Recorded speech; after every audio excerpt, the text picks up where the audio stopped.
भारतातून दिवसाला 400 कोटीचा सायबर अटॅक होतो. भारतावर जो सगळ्यात मोठा सायबर अटॅक पहिल्या 100 करोडचा झाला, त्याच्यामध्ये कोरिया डिफेन्स सुद्धा इन्व्हॉल्ड होतं. सायबर अटॅक का होतो माहिती आहे का?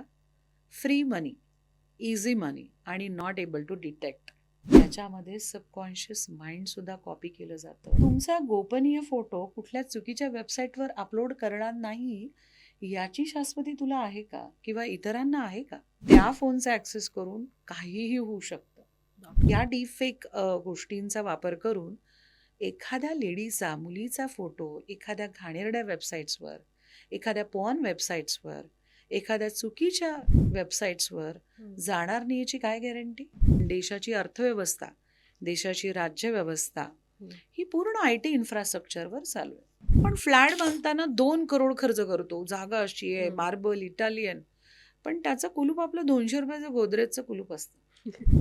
आणि जसं तुम्ही म्हणालात की UPI फ्रॉड होत आहेत, इन्व्हेस्टमेंट फ्रॉड होत आहेत, ह्याच्यामध्ये आपल्या एकच कमकुवत केली आहे की बँकेवरच आपण दोष देतो, पण बँक त्यांच्या इन्फ्रास्ट्रक्चरवर शेकडो करोडो रुपये खर्च करते. सोशल मीडियावरून शेकडो मेसेजेस आपल्याला येत असतात. त्या शेकडो मेसेजेस आणि फोटोज आणि लिंकमध्ये 100 प्रकारची व्हायरसेस असतात. ते आपण अनालिज करतो का?